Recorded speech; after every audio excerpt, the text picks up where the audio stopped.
My world was built on two truths. The first was that I was a rejected Omega, not just any Omega, but the last of the Silverpine line. My grandmother would whisper our history in the dark, her voice a fragile thread connecting me to a legacy of moon-gifted healers and seers, now reduced to ashes and stories. The second truth was that I must hide. To be discovered was to be claimed, a trophy for some pack, or worse, dismantled for the latent power in my bloodline that even I didn't fully understand. So I hid in the shadowed corners of the broken territories, in the shame of my own survival. I lived in the ruins of what was once the Gamma Quarter of a fallen pack, a place of crumbling stone and scavenged memories. The air always smelled of damp moss and old sorrow. That evening, the scent of incoming rain was sharp, cutting through the usual gloom. It was a clean smell, one that promised to wash away the grime, if only for a night. I was gathering lichen from the north wall, my fingers stained green when the forest fell silent, not just quiet. A thick, profound silence, as if the very trees were holding their breath. The birds ceased their chatter, the insects stilled their hum. My heart, a frantic bird against my ribs, was the only sound. Then came the new scent. It did not arrive on the wind, it commanded the wind to carry it.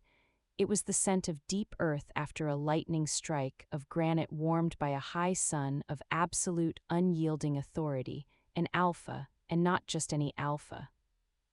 This scent was a territorial claim in itself, a proclamation of power that made my knees weaken. I froze, pressing myself into the cold stone, making myself small, insignificant, a shadow among shadows. Through a crack in the mortar, I saw them. A patrol, but unlike any I had ever glimpsed. They moved with a synchronized, lethal grace, their armor not rusted scrap but polished, dark leather and muted steel. At their center was him. He was a giant among large men, not just in height but in presence. King Kaelen, the Alpha King who had risen from the chaos of the shattered realms. Stories painted him as a unifier, a conqueror, a storm given flesh. Seeing him, I believed them all. His hair was the color of winter charcoal, and his face was all hard lines and solemn judgment. But his eyes, they scanned the ruins, and for a terrifying second, I felt they paused on my hiding place. They were the color of a stormy sky, seeing everything, missing nothing. He raised a hand, and his warriors halted as one. This place still holds echoes, his voice was low, a rumble that vibrated in my bones, a forgotten people. One of his betas, a fierce-looking woman with a scar across her brow, sniffed the air. Nothing of value, my king, just decay and vermin. Vermin, the word should have made me shrink further. Instead, a spark of that old, buried Silverpine pride flickered, hot and sudden. It was that pride, that stupid, ancient instinct that betrayed me. A low, involuntary growl tore from my throat, a whisper of sound, the protest of a cornered mouse. In the absolute silence, it was a thunderclap. Every head turned toward my crevice. King Kaelen's gaze locked onto the shadow where I hid. His nostrils flared. He wasn't smelling fear or decay. He was sorting through the scent layers of the ruin, discarding the moss and the wet stone, and finding me. "Wait," he commanded, his voice leaving no room for argument. He took a step toward my wall, then another. The world narrowed to the crunch of his boots on the gravel, the steady, terrifying rhythm of his approach. I saw his shadow fall over the crack in the stone, blotting out the dying light. I closed my eyes, waiting for the hand to drag me out, for the declaration, for the end of my hidden life. But the hand did not come. Instead, his scent intensified, wrapping around me, not with aggression, but with a focused, overwhelming intensity. I heard him take a deep, deliberate breath. "Not vermin," he said, and his voice had changed. The rumble was still there, but beneath it was a note of something I had never heard directed at me. "Ah, this scent, it is old rain on silver birch. It is moonlight on still water." My eyes flew open. Those were the words from my grandmother's stories, the words describing the Silverpine lineage. He knelt, bringing his eyes level with the crack. In the dim light, the stormy gray of his irises seemed to glow with an inner light. "Who are you, who carries the ghost of a dead forest in your blood?" I could not speak. My voice was trapped under the weight of his gaze, his presence, his impossible knowledge. "Show yourself." It was not a request, yet it wasn't a brutal order. It was a pull, a compulsion from the very core of my Omega nature, responding to the apex alpha before me. It was a call I had spent my life running from. Trembling, my fingers numb with more than cold, I pushed against the loose stone. It gave way, and I stumbled out of the crevice, falling to my knees in the open before the Alpha King and his warriors. I was covered in dirt, my clothes threadbare, my hair a tangled mess. I kept my gaze down, fixed on the mud and his powerful boots. A collective intake of breath came from his warriors. The scarred beta took a half-step forward, her hand on her weapon, a Silverpine. It cannot be, they were extinguished. King Kaelen never looked away from me. It seems a single ember survived the purge. He slowly reached out. I flinched, bracing for a blow, but his hand stopped just short of my chin. The heat from his skin was a brand in the cool air. "Look at me." The alpha command in his gentle tone was irresistible. My head lifted of its own accord. My eyes met his. In their stormy depths, I saw no cruelty, no greedy lust for power. I saw recognition. I saw a reflection of that same lost legacy that haunted my dreams, and I saw a question. "They hid you in shame," he stated, understanding dawning. "They made you fear what you are." Tears, hot and sudden, blurred my vision. He saw through my hiding, through my fear, straight to the heart of my lonely existence with a single glance. He saw me. He withdrew his hand and stood, turning to his warriors. His figure seemed to block out the sky. "The find of this age does not lie in gold or territory," he announced, his voice ringing with a new, decisive note. "It lies here in this forgotten ruin. The Silverpine legacy is not a ghost, it is a seed." He looked back down at me, and his expression shifted from awe to unshakable resolve. "Your hiding ends today. Your shame is not yours to carry. It was placed upon you by cowards and thieves." He extended his hand again, palm open, not to take but to offer. "Come.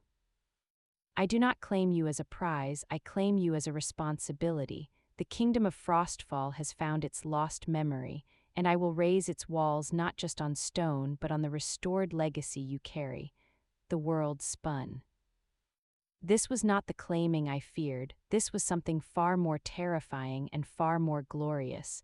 He wasn't offering a cage. He was offering a throne of responsibility I didn't want.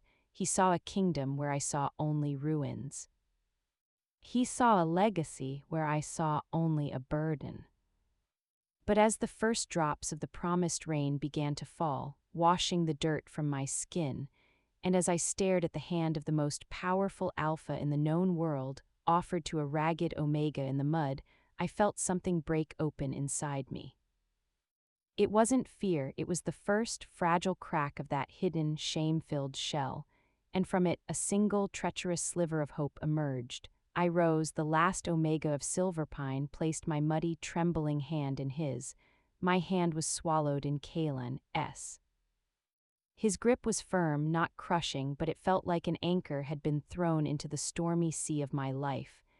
The moment our skin touched, a jolt went through me, not a spark of passion, but a surge of profound, unsettling awareness. It was as if a circuit, long dormant and buried under layers of fear, had been completed. I could feel the pulse of his power, a steady, deep drumbeat against the frantic flutter of my own.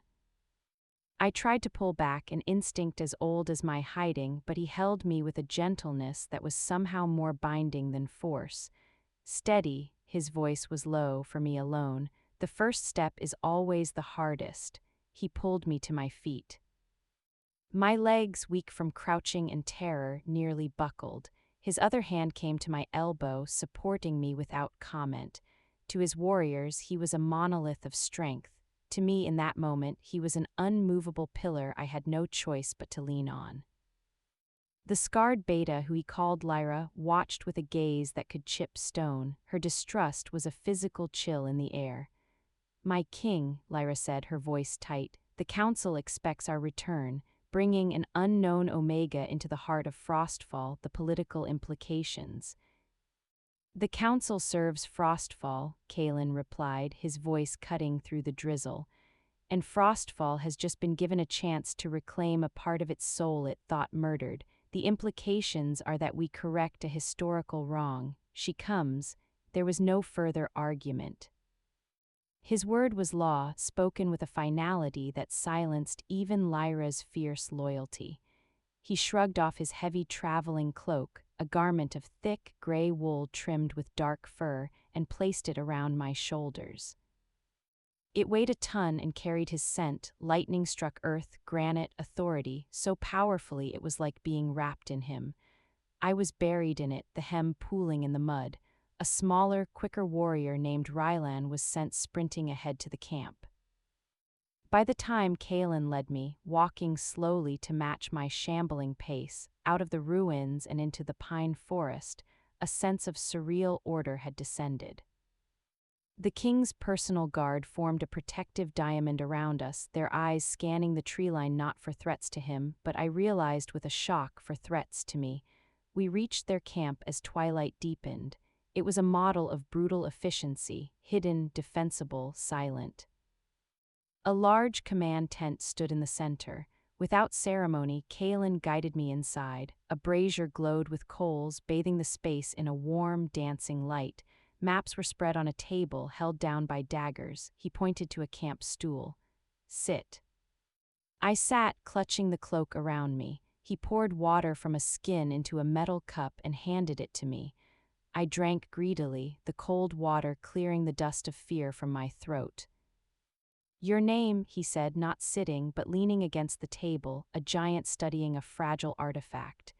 Rose, my voice was a rasp. Rose, he repeated, and my name in his mouth sounded different, older, more significant. I am Kaelen, first Alpha of the unified Frostfall territories.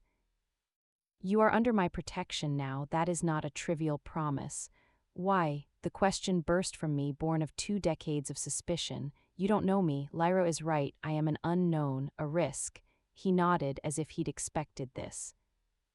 When I began unifying the packs, it wasn't just about breaking armies, it was about gathering history. Our people are fragments, Rose, we've lost our stories, our healers use brute force methods, our seers are charlatans. The Silverpines were the keepers of the deep lore, the bond with the moon, the true healing touch, the art of strengthening pack bonds without dominance. Their extinction was a cultural wound that never healed. It made us all poorer, colder. He pushed off the table and began to pace, the tent seeming to shrink with his movement. For years I've heard whispers that a Silverpine heir might have survived the purge by a rival alpha house, that they were hidden, their nature suppressed. I dismissed it as wishful thinking. Until today, when I caught your scent, it wasn't just an Omega in distress. It was a library burning. It was a song cut off mid-chord. My wolf recognized it instantly. My duty as king is not just to protect people, but to protect what makes us a people. I stared into the coals. I don't know any of that lore. My grandmother died when I was young. She told me stories, but they were just that, stories. Fairy tales to make the hunger hurt less. I can't heal. I can't see the future. I'm just me. A broken Omega from a broken line. He stopped pacing and looked at me, his stormy eyes intense. You are the seed. The seed does not look like the tree, but it contains the blueprint for the entire forest. Your very presence proves the line is not broken. It was interrupted. He knelt before me again, bringing himself to my level. My task is to give that seed the safety to grow. Your task is to remember. That night I was given a small tent of my own next to his. I lay on a bedroll, wrapped in his cloak, listening to the sounds of the highly disciplined camp. The shame that had been my constant companion now felt confused, mixed with this terrifying new sensation of being seen, not just as a female Omega, but as Rose of Silverpine. It was a heavier mantle than the cloak. Sleep finally came, and with it, dreams, not my usual dreams of chasing and hiding. These were vivid. I saw a great tree with bark like silver, its leaves shimmering under a full moon. I saw women with eyes like mine placing their hands on the sick and a soft silver light glowing from their palms. I saw a ceremonial gathering where an Omega's calm song soothed the aggressive edges of the pack, weaving them together. Then the dream turned. I saw torchlight, angry faces, the silver tree ablaze. A scream tore from my throat. I awoke not screaming, but gasping, sitting bolt upright. The tent flap was thrown aside, and Kaelen filled the opening, silhouetted against the moonlit night. He was alert, ready for a threat. "What is it?" he asked, his voice rough with sleep. A dream of the burning, his tension eased, replaced by a grim understanding. He didn't enter, he remained at the threshold, a guardian at the gate. "The memory is in the blood, Rose, it will surface, you are safe. The fire is in the past, my word on it." He stood there until my breathing slowed, a silent, watchful shadow before returning to his tent. I lay back down. The shame was still there, but for the first time it was not alone. It was accompanied by the echo of a silver tree and the solid, silent promise of the Alpha King who stood between me and the fire. The journey to Frostfall took 5 days. They were a blur of relentless movement, strange foods, and overwhelming sensation. Kaelen's patrol moved with a ground-eating lope, and though they made allowances for my human-paced stamina, I was pushed to my limit. Yet I never faltered, driven by a stubborn determination not to be a burden and by the haunting images from my dream. Kaelen was a constant, imposing presence. He asked me gentle, probing questions about my grandmother, what flowers she liked, the tunes she hummed, the exact words of her stories. He wasn't seeking battle tactics, he was piecing together fragments of a lost culture. Lyra remained coldly professional, her disapproval a silent cloud. Rylan, the younger warrior, was kinder, often offering me an extra piece of journey bread with a shy smile. On the afternoon of the 5th day, we crested a formidable mountain pass. The wind whipped fiercely, and below, cradled in the arms of sheer granite peaks and shrouded in mist, lay Frostfall. It was not a city of delicate spires. It was a fortress hewn from the mountain's bones. Walls of stark gray stone rose in daunting tiers, following the natural cliff lines. Towers stood like sentinel teeth against the sky. It was brutal, majestic, and utterly intimidating. A kingdom raised by and for a warrior alpha. My heart sank. What place did a whispered about Omega have in this citadel of stone and strength? "Home," Kaelen said, a note of pride in his rumble. He glanced at me, seeing the apprehension on my face. "It is made to withstand storms, external and internal." We descended the winding path. As we approached the colossal main gate, activity buzzed. Sentries called out. The gate's iron-bound oak, thick as 2 men, groaned open. We passed through a tunnel of stone, emerging into a vast courtyard, and we were seen. Warriors, blacksmiths, gatherers all stopped to witness their king's return. Their eyes swept over him with respect, then found me, small and draped in the king's own cloak, walking at his right hand. A ripple went through the crowd, whispers spread like a hissing wind. I caught fragments. Silverpine, impossible, the king's new pet, bad omen. I kept my eyes forward on Kaelen's broad back, using him as a shield. He walked with his head high, acknowledging his people with slight nods, offering no explanation. His silence was more powerful than any proclamation. We entered the great hall, a cavernous space with a vaulted ceiling where banners of conquered packs hung. A long fire pit blazed in the center. At the far end, on a dais, sat a throne of carved obsidian, but Kaelen did not go to it. He led me to a side chamber, a council room where a group of alphas and older, shrewd-looking betas waited, the Frostfall Council. Their faces were a mosaic of curiosity, skepticism, and outright hostility. King Kaelen, a tall, gaunt alpha with cold blue eyes, stood. This was Torvin, the head of the council. "Your return is welcome. Your message from the runner was intriguing." His eyes, like chips of ice, slid to me. "This is the remnant." Kaelen took his seat at the head of the table, gesturing for me to stand slightly behind his chair, a position of protection but also of display. Counselor Torvin, members of the council, this is Rose, last heir of the Silverpine Omega line. She has lived in hiding since the purge. I have brought her under the royal protection of Frostfall. An older female beta, Anya, with kind eyes but a worried frown, spoke. My king, our histories say the Silverpines were destroyed for practicing forbidden magics that destabilized packs. Associating Frostfall with that legacy could be seen as a provocation by the other unified houses. Our histories, Kaelen countered calmly, were written by the victors of that purge. The Alpha House that destroyed the Silverpines, the House of Thorn, coveted their territories and feared their unifying influence. They spread the lie of forbidden magic. I have seen scrolls from neutral border tribes that speak of the Silverpines as healers and peace weavers.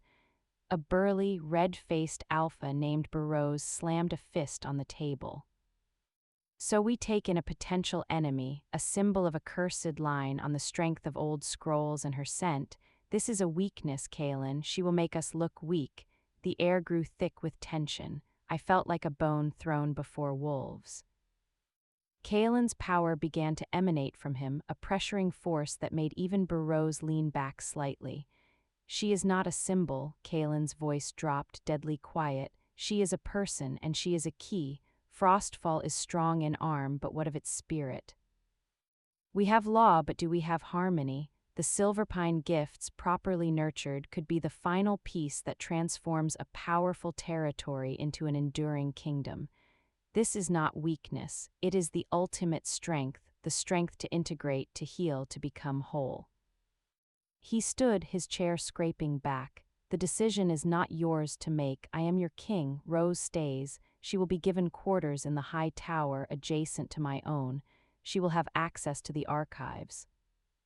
She will be treated with the respect due to a scion of a noble line. Any who threaten her or speak against this decree will answer to me directly. The finality in the room was absolute. The counselors bowed their heads, some with resentment, others with thoughtful consideration. Torvin's icy gaze met mine, and in it I saw not just dislike but a calculating curiosity that chilled me more than Burrows's rage. I was shown to my new prison, a beautiful, circular room at the top of a tower. It had a vast window overlooking the mountains, a real bed, furs, and a small hearth. It was 100 times more comfortable than any place I'd ever slept, and it felt like the most exquisite cage. That night, as a silent servant brought food, I stood at the window.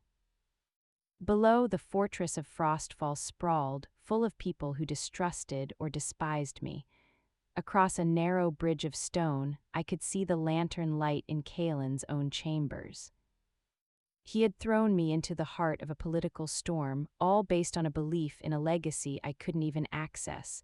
A soft knock came at my door. It was Rylan holding a small, cloth-wrapped bundle. From the king, he said quietly. He thought you might want these. I unwrapped it. Inside were a set of old, leather-bound journals, their pages thin and fragile. The script on the inside cover, in faded ink, read, Observations on Lunar Bonding and Pack Harmony, compiled by the Silverpine Circle. My breath caught. He hadn't just given me a room. He had given me a mirror, a way to know who I might have been. I looked across the stone bridge at his window, the weight of his cloak still around my shoulders, the weight of his faith now in my hands. The shame was still there.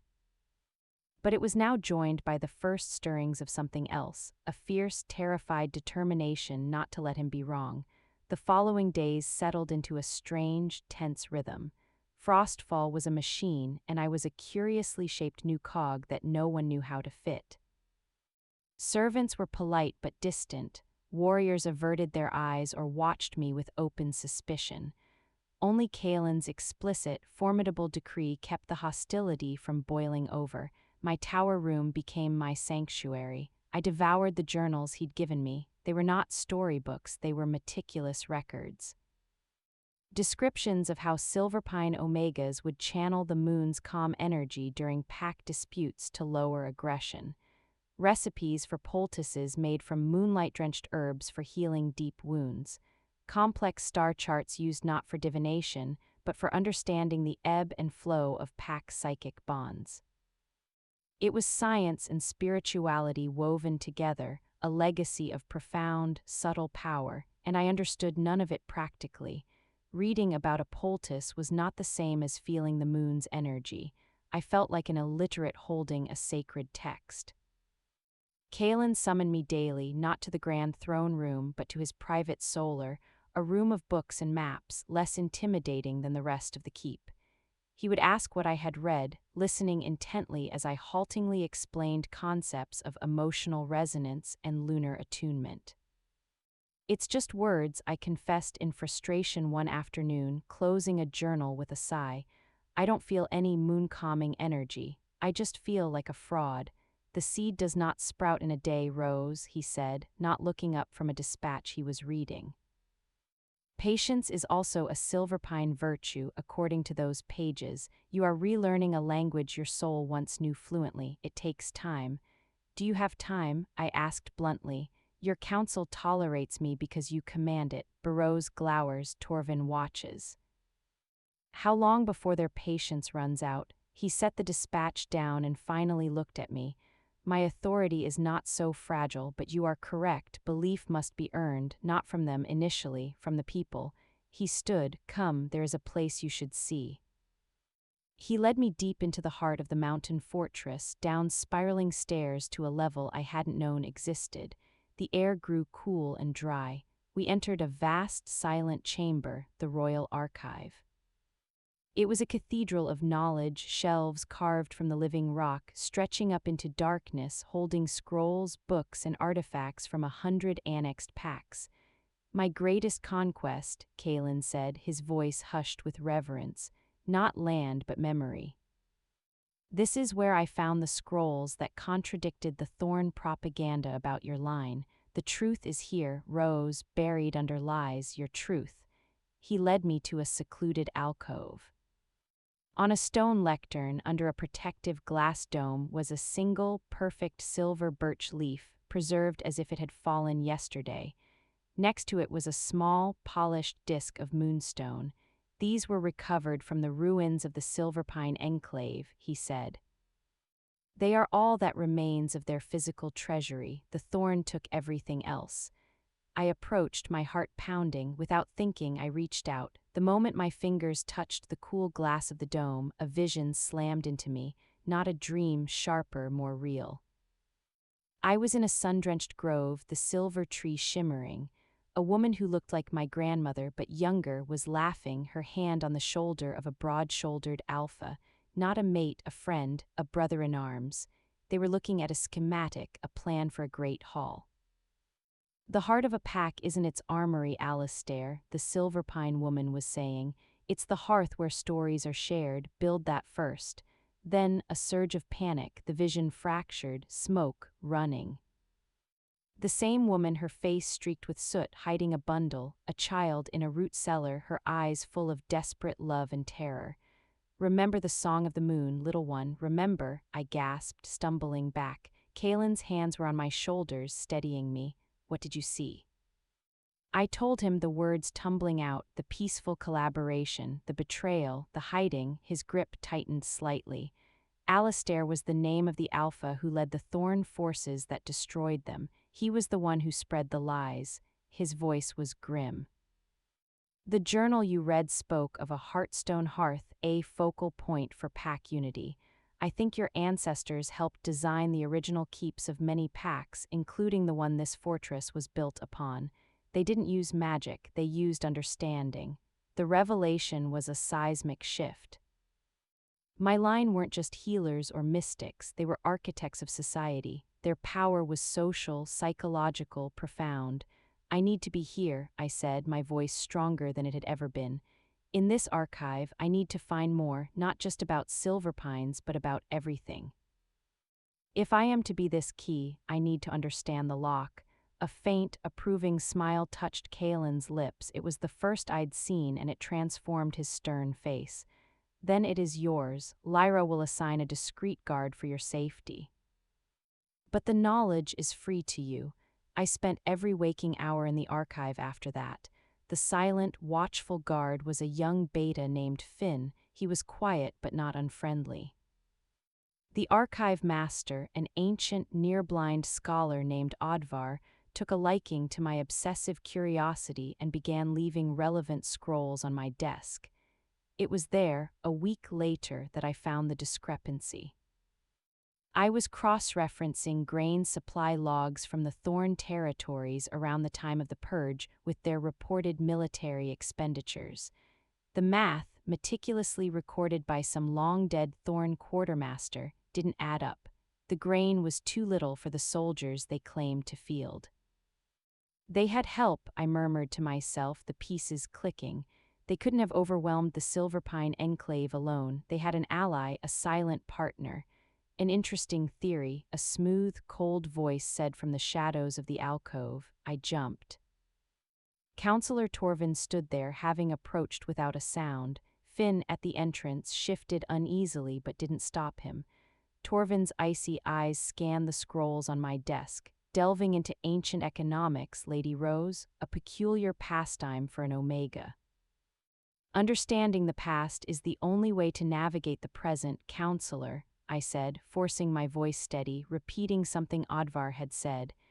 Indeed, Torvin said, picking up the Thorn quartermaster's scroll, but some pasts are best left buried. They stir up old ghosts, old rivalries. He met my eyes. The king's protection is formidable, but Frostfall is old and stone has many cracks.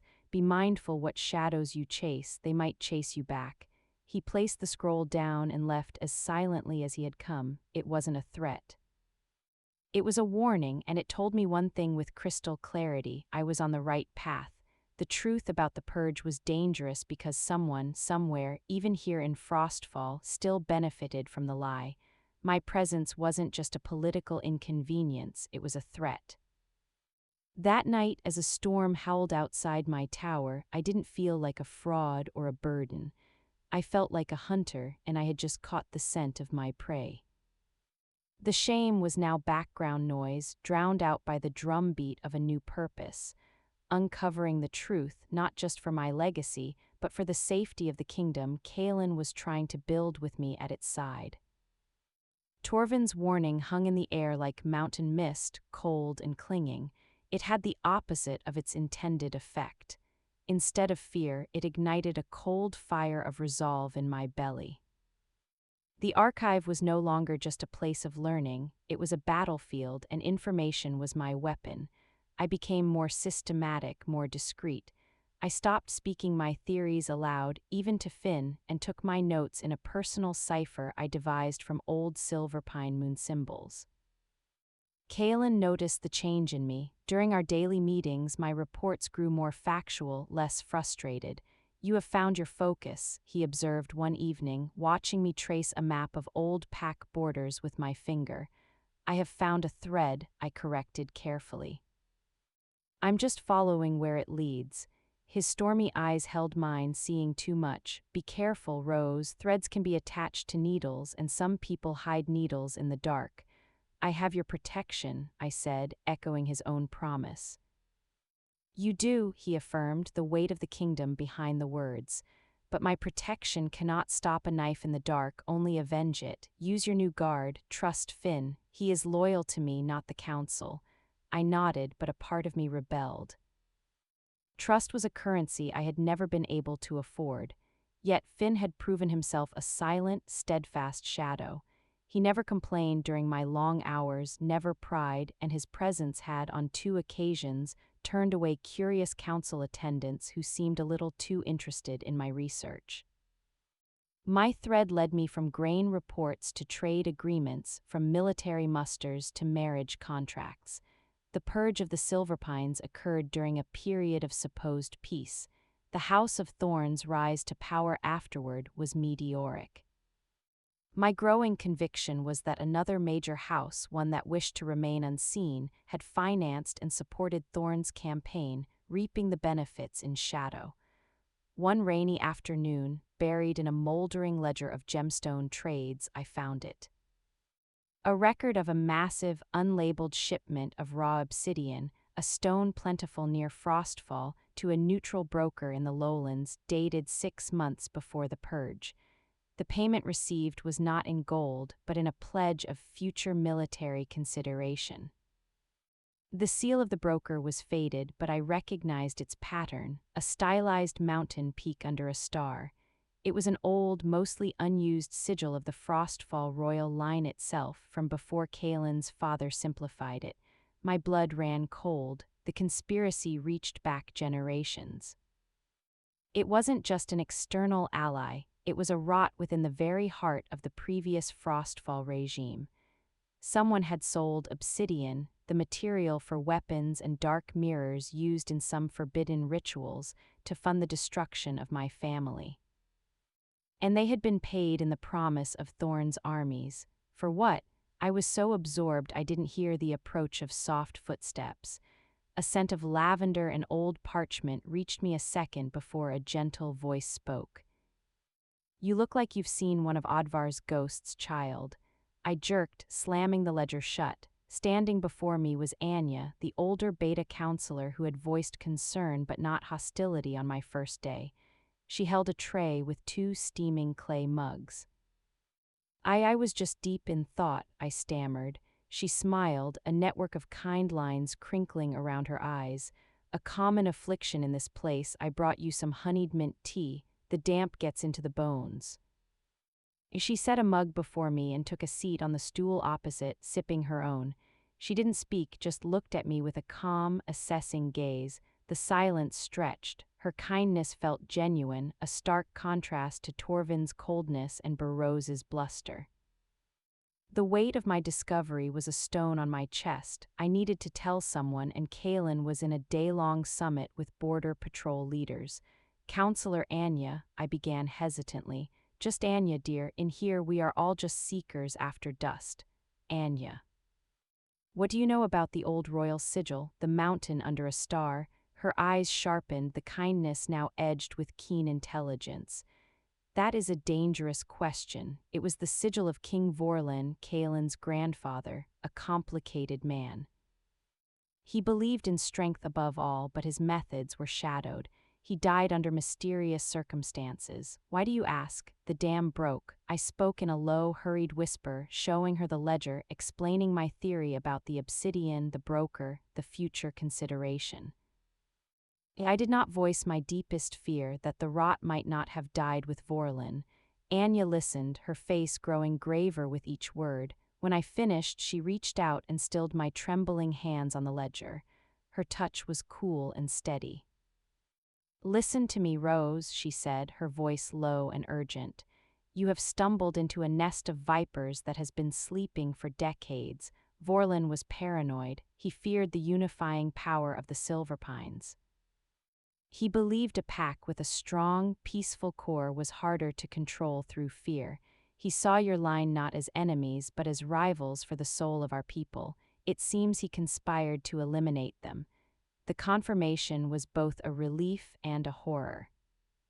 "But why is this still a threat? Vorlin is dead, Kaelen is nothing like him." "Because secrets have guardians," Anya said, her eyes flicking toward the archive entrance.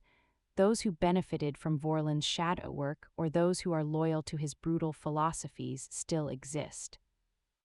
They are in this fortress. They believed the Silverpine line was extinct, a closed chapter. Your presence and your intelligence threatens to open the book and read their names aloud." "Torvin warned me," I breathed. Anya nodded grimly. "Torvin was Vorlin's most promising protege. He has never fully embraced Kaelen's vision of unity through integration. He prefers unity through dominance." She squeezed my hands. "You cannot tell the king yet." "What? Why?" "Because you have evidence of a historical crime, not a current one. Accusing a high counselor based on a 50-year-old ledger and theory will look like the desperate slander of an upstart Omega trying to eliminate a critic. It could backfire, undermining Kaelen's authority and your position entirely. We need proof of present treachery." The word "we" hung in the air, a lifeline. "What do?" I asked, feeling both terrified and bolstered by her alliance. You continue, but now you are not alone. I have sources, ears in places you do not. You look for the historical what? I will help you find the present who, but you must be vigilant. Trust only the king, myself, and your guard Finn. Assume every other kindness has a price. She finished her tea and stood. Burn nothing, hide everything in plain sight here in the archive. Odvar is loyal to knowledge, not to men. He will not betray your research. And Rose, thank you. For what? For giving an old beta who believed in a better way a reason to hope again. She left as quietly as she had come, leaving the scent of lavender and a pact of secrecy in her wake. I looked down at the damning ledger. The shame of my lineage was gone, burned away by the heat of righteous anger. I was no longer a hidden Omega. I was a scion of a murdered line, and I had just declared a silent war on the shadows that killed them, and I was not alone.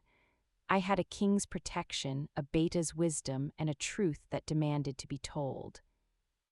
The game was now in motion, and for the first time I was not a piece on the board, I was a player. The alliance with Anya changed everything. My research took on a clandestine, purposeful energy. I no longer wandered the archives, I hunted. Anya, through a network of trusted servants and retired warriors, began feeding me small, seemingly innocuous pieces of present-day information. Which counselors met privately after hours, rumors of discontent among the older guard who served under Vorlin, subtle shifts in trade route approvals that favored certain allied families. I cross-referenced these with the historical patterns. The old conspiracy was a blueprint, and I started to see faint, ghostly lines of its reconstruction in the present. Torvin was at the center of it, a spider in a web of traditionalists who viewed Kaelen's inclusive rule as a dilution of pure alpha dominance. My existence was the symbol of that dilution, and my research was becoming the weapon that could expose them. But I needed more than historical ledgers and whispers. I needed to understand the practical Silverpine legacy, not just its tragic end. The journals spoke incessantly of the Heartstone Hearth. It wasn't a metaphor, it was an architectural and social technology. According to the fragments, a Pax central hearth, if positioned according to lunar alignments and constructed with specific resonant stones, could become an amplifier for an Omega's harmonizing influence. It didn't control wills, it soothed frayed nerves, enhanced empathy, and strengthened the existing bonds of loyalty. It made a pack feel like a true family, making them stronger because they fought for each other, not just beside each other. One evening, as Kaelen and I reviewed supply manifests in his solar, I broached the subject. The Great Hall's fire pit, I began, trying to sound academic. It's centrally located, but it's just a hole in the floor, efficient for heat, but not a Heartstone Hearth, Kaelen finished, setting down his quill. He had been reading my provided journals, too. You think you can design one? I think the design is already in these pages. It's a matter of geometry, stone selection, and alignment, but implementing it, I trailed off, thinking of the uproar such a seemingly superstitious renovation would cause. Would be a declaration, he said, his eyes gleaming with that frightening foresight. It would move you from a historical curiosity to an active, shaping force in Frostfall. It would make the legacy tangible. He leaned forward. Do you believe it would work? I thought of the vision of my ancestor advising an alpha on building a hall's heart. I thought of the feeling I'd had when I first touched the glass dome in the archive, a connection to a deeper truth. I do, I said, the words firm, not as magic, as applied understanding, like positioning a window to catch the morning sun. A slow, determined smile spread across his face. Then draw the plans, specify the stones. We will tell the council it is a renovation for better heat distribution and ceremony, a unifying aesthetic project. They will grumble about the cost of labor. They will not see the true architecture. The next week was a fever of creation. Using the journals, Odvar's treatises on stone acoustics, and my own growing intuitive sense, I drafted plans. The new hearth would be a tiered circle of specific local stones, granite for permanence, a band of quartz for resonance.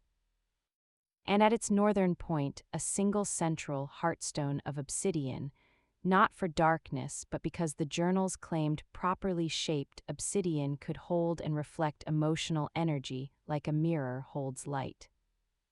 The alignment was key. The central channel of the hearth had to point toward the cleft in the mountains where the full moon first appeared each cycle.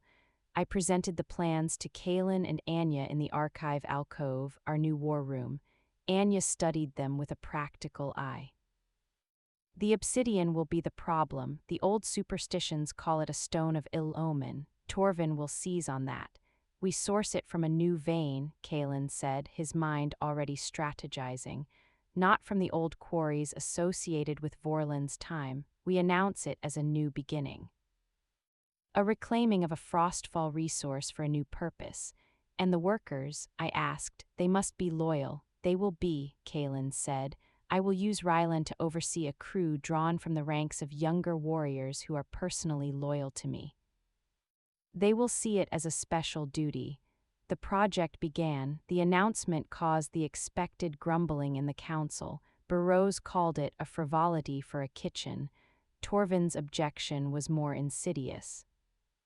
My king to center the hall's redesign on the suggestions of an untested Omega, using stones of dubious reputation, it feels like we are not just honoring history but attempting to resurrect its more questionable aspects.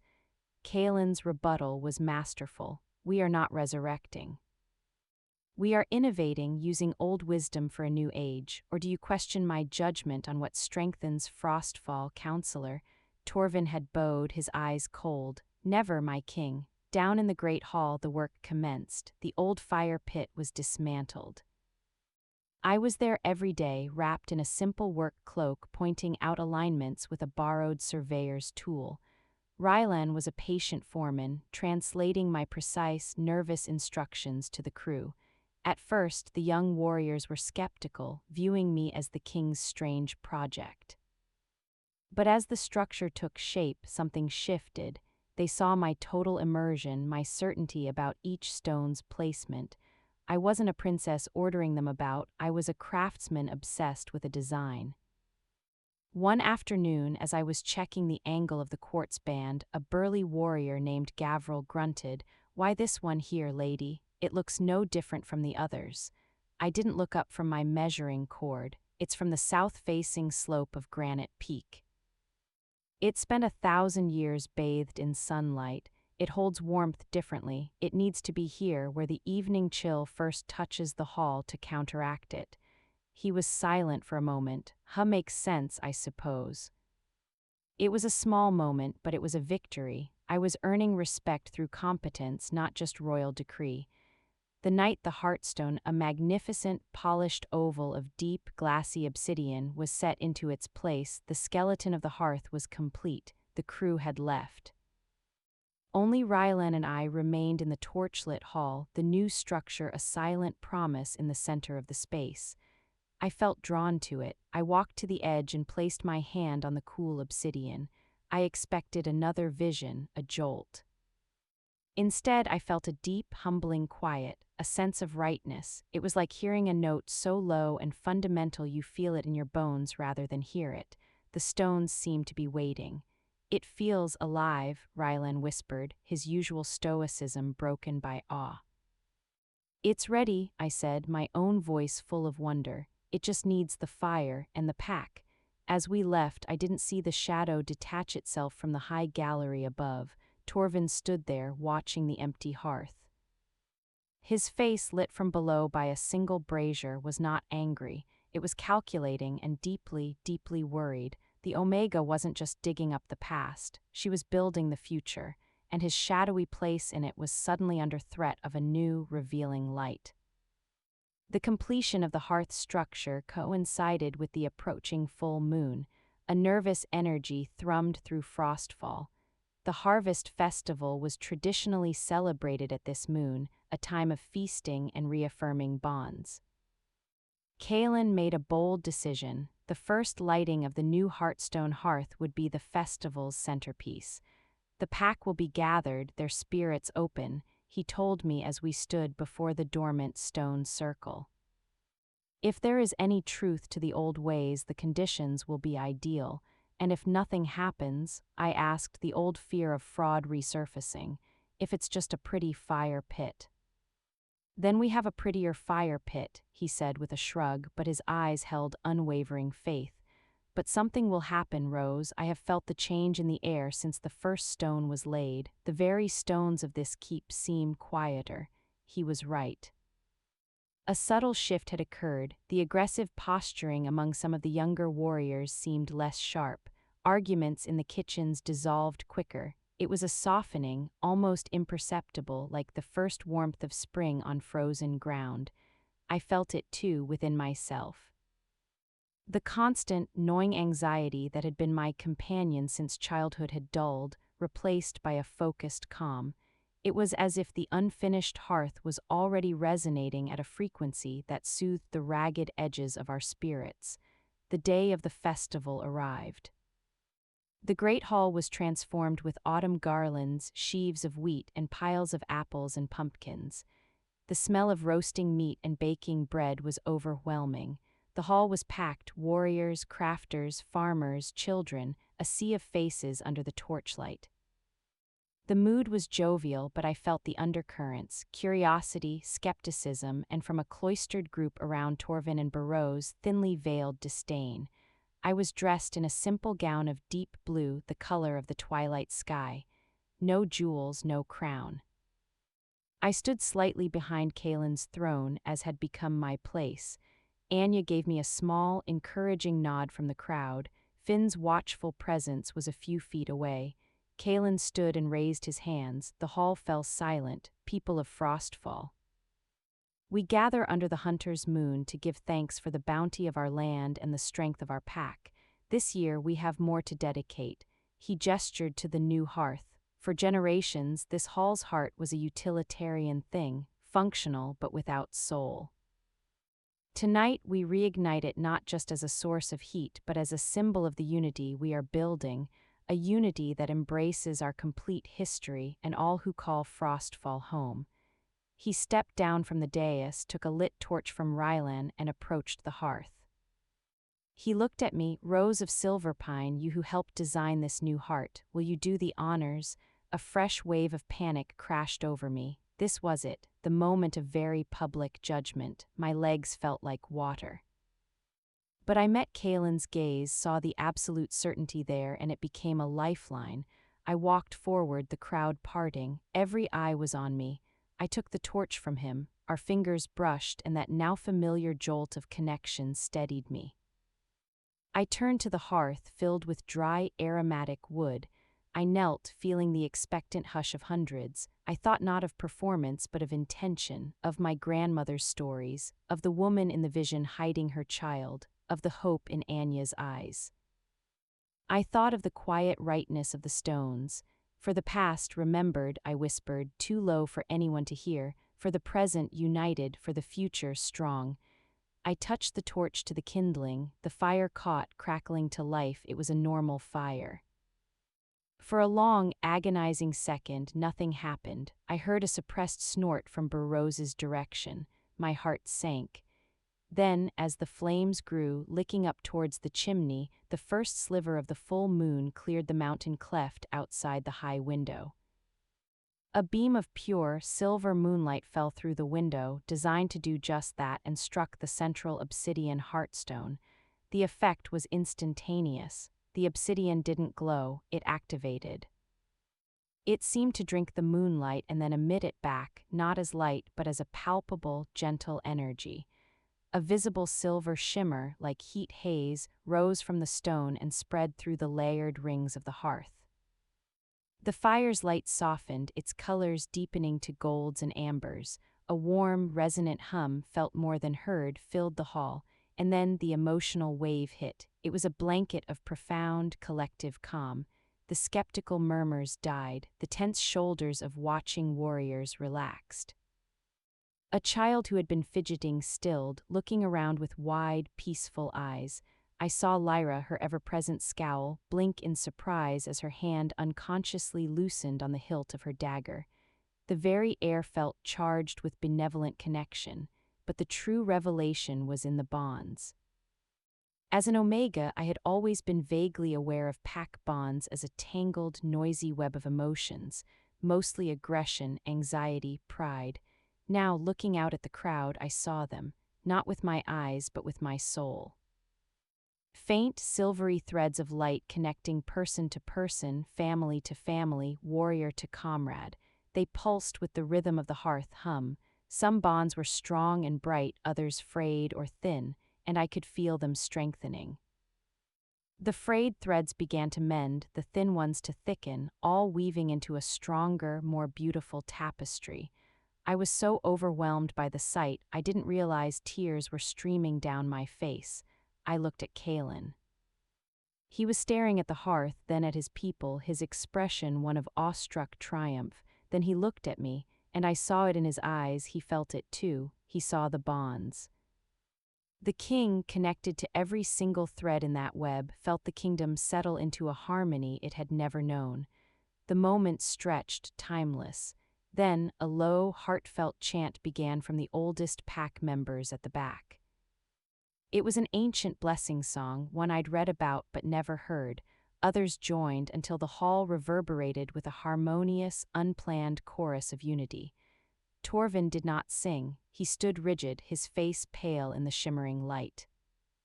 He didn't see beauty, he saw a power he couldn't control, a validation of everything he'd fought against.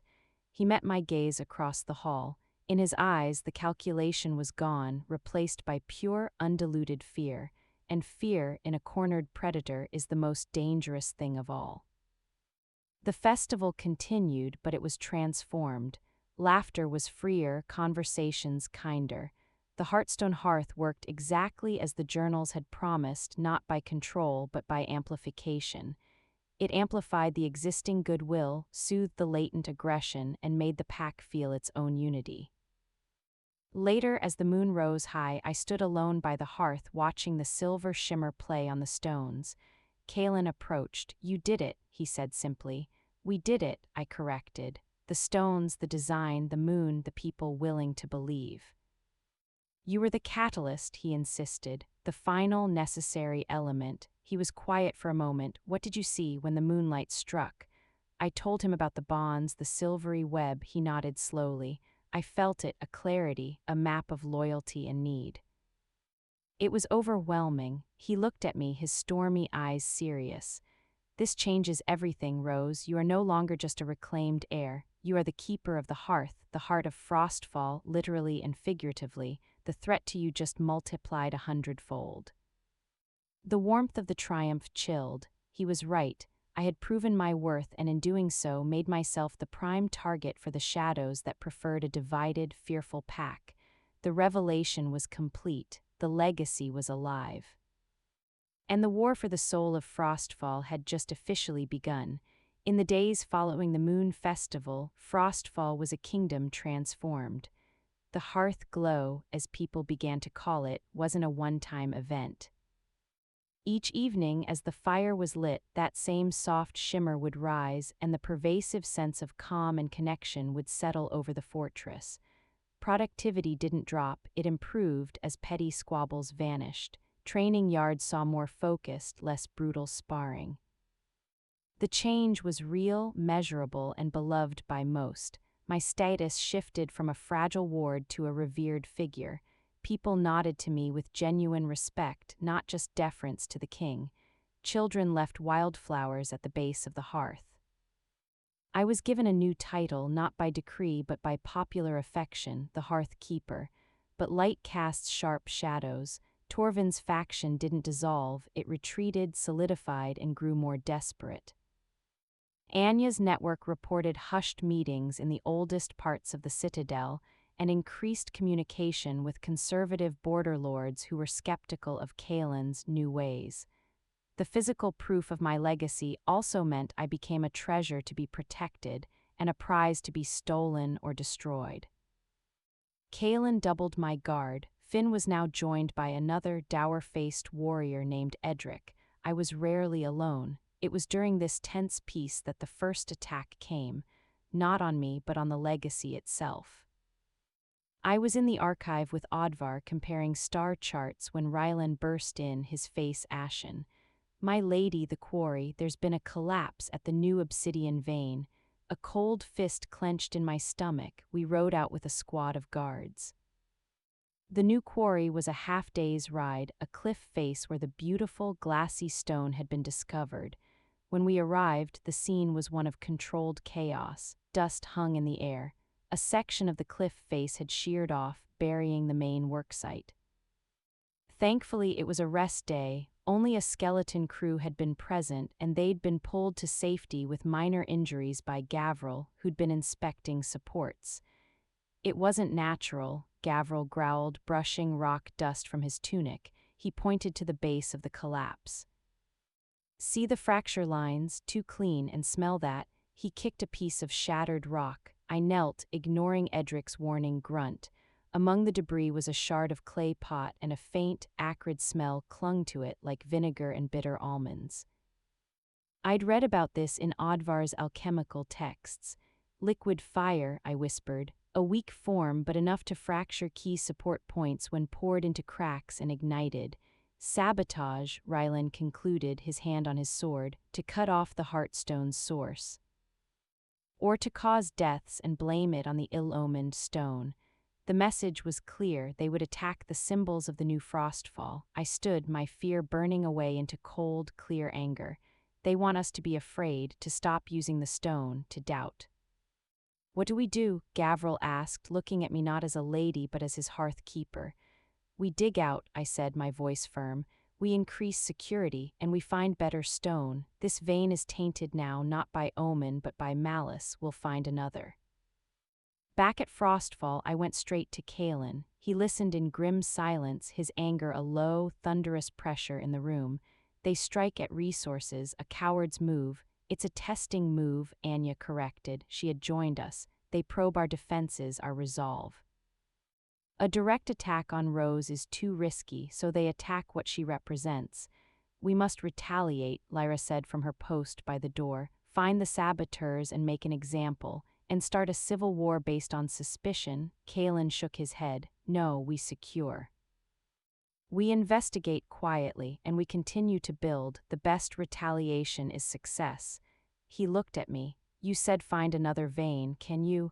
I thought of the journals, of the geological hints about where moon-touched stone might be found. "There's a high glacial valley to the east, near the permanent ice. The journals suggest obsidian can form there under rare conditions. It would be purer, harder to reach, harder to sabotage. Then we will send an expedition," Kaelen decided. "Rylan will lead, a small, trusted team." "You will go with them, Rose. Your instinct will be needed to find the right stone." The decision sent a thrill of both terror and purpose through me. To leave the fortress, to be in the open wilds, it was dangerous, but it was also action. It was taking control of our legacy. The night before the expedition left, I had a dream. Not of the past, but a chaotic, frightening jumble of the present. Torvin's face, a map with a route circled in red, the sound of rushing water, and Finn's voice shouting a warning. I woke with a start, my heart pounding. A premonition, or just fear. I went to the Heartstone Hearth, now cold and dark in the pre-dawn. I placed my hands on the obsidian, seeking calm. The stone was silent, but the memory of its power steadied me. This was the path. Hiding was no longer an option. I was the hearth keeper, and I would secure the heart of my kingdom, no matter the cost. As the expedition party, Rylan, myself, Finn, Edric, Gavril, and 2 other proven warriors rode out at first light, I looked back at Frostfall. Kaelen stood on the battlements, watching us go. He raised a hand in farewell. I turned my face to the east, towards the ice and the unknown. The shadow had made its move. Now it was our turn. The journey to the glacial highlands was a trek into a different world. The air grew thin and bitingly cold. Thick pine forests gave way to stunted shrubs, then to vast, rocky scree slopes scarred by old avalanches. The sky was a hard, brilliant blue. The silence was immense, broken only by the wind and the crunch of our boots on frost. Rylan led with cautious efficiency, scouting ahead. Finn and Edric flanked me, their eyes constantly scanning the bare landscape. Gavril and the others handled the pack goats carrying our supplies. The dream from the night before hung over me like a mist. Every shadow in the rocks, every strange echo put me on edge. On the second day, we reached the mouth of the valley. A river, milky with glacial silt, roared out from between two towering walls of black rock. Our path followed it upward. According to the journals, the Moonfall Vein was supposed to be near the glacier's foot, where volcanic activity in ancient times had met the eternal ice. The perfect place for pure obsidian, I muttered to Rylan as we picked our way along the riverbank. Fire and ice. Let's hope the directions in those old books are better than their poetry, he replied, offering a hand to help me over a slick boulder. We made camp that evening in a relatively sheltered hollow. As Finn built a fire, I spread out my copied maps and notes. The description was vague. Where the white river bends like a bow away from the sun's path, seek the black glass tears in the ice wall's heart. Cryptic, Gavril grumbled, chewing on journey bread. It's meant to be found by those who understand, not by anyone with a shovel, I said, tracing the river's course on my map. We look for a major bend in the river that turns north, away from the southern sun's arc. There should be a cave or fissure in the cliff face there, filled with ice. The next morning we found it. The river did indeed make a sharp, bow-like bend to the north.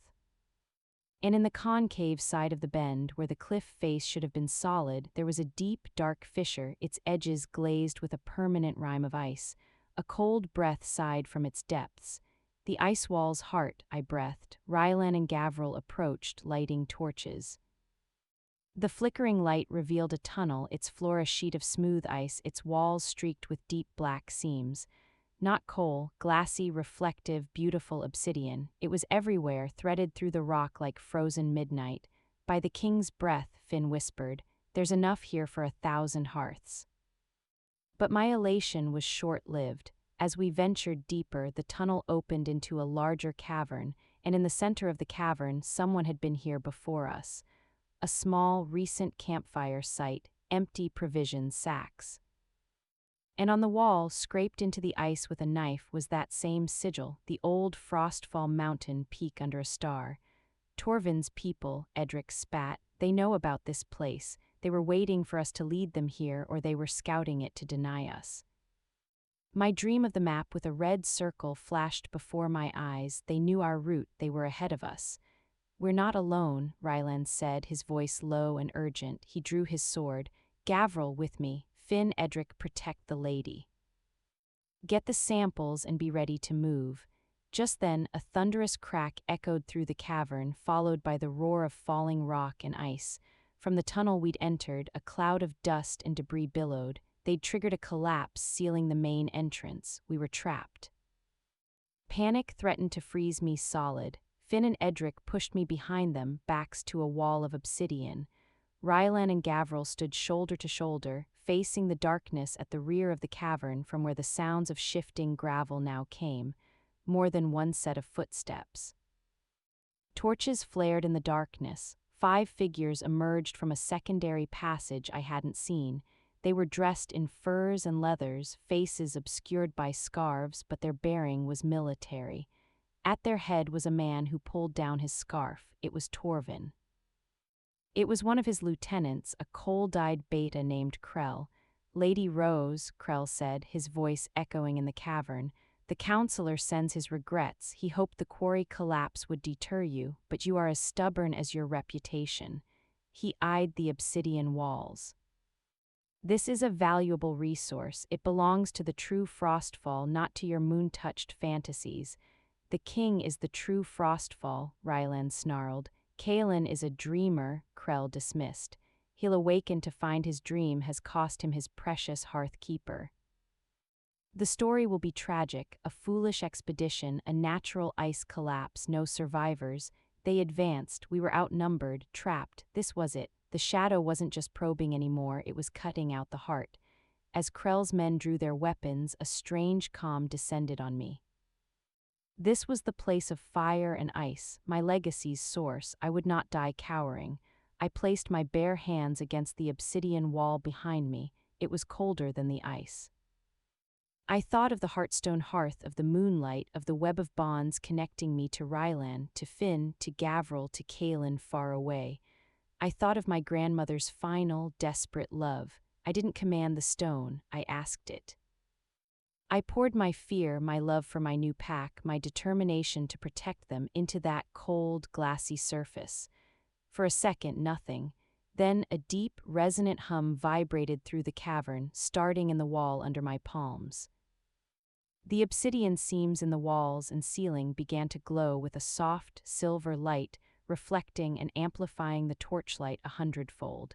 The entire cavern was suddenly bathed in a dazzling, disorienting radiance. Krell and his men cried out, shielding their eyes. The warriors of Frostfall, forewarned by my connection, did not. Now, Rylan yelled. He and Gavril charged, not blinded. Finn and Edric joined them. The fight was swift and brutal in the shimmering silver light. Our warriors, fighting for their Hearthkeeper and their king, fought with a focused fury. Krell's men, disoriented and spooked by the magic, faltered. I stayed pressed to the wall, the energy flowing through me like a river, my will the dam directing it. I saw Rylan disarm one man. Gavril knocked two heads together. Finn took a shallow cut to his arm but disarmed his opponent. Edric had Krell on his knees, sword at his throat. As quickly as it started, it was over. Krell's men were subdued, bound with their own ropes. The light from the obsidian slowly faded, returning the cavern to torchlight. Panting, Rylan turned to me. What was that? I pulled my trembling hands from the wall. The legacy, I said, my voice hoarse. Not just about hearths, it's about connection. The stone here, it's a conductor. I connected to it and through it to all of you. I think I amplified your resolve and their fear. It was a weapon, but not of violence, a weapon of the spirit. Gavril, wiping blood from a split lip, looked at the glowing seam now fading to black. Remind me never to make you truly angry, Hearthkeeper. We found the secondary passage Krell had used, a narrow chimney leading up to the surface. We emerged, blinking, into the blinding daylight of the high valley with our prisoners. We had the proof, we had the pure obsidian samples, and we had living traitors who could link directly to Torvin. The shadow had overreached. In trying to extinguish the light, it had given us the torch to burn its web away. The journey back to Frostfall was filled with a grim urgency. The war was no longer silent. It had been declared in a cavern of ice and fire, and we were returning with its first prisoners. We returned to Frostfall not as a simple expedition, but as a victor's procession with prisoners in tow. The news raced through the fortress like wildfire. The Hearthkeeper had not only found a new, purer source for the sacred stone, but had also been ambushed and had triumphed, capturing traitors in the act. Kaelen met us in the lower courtyard, his face a mask of controlled fury that broke into profound relief when he saw me unharmed. He listened to Rylan's report in his solar, his expression growing darker with each word. When Rylan described the obsidian's reaction, his stormy eyes flicked to me with a look of sheer wonder. You channeled it, he stated.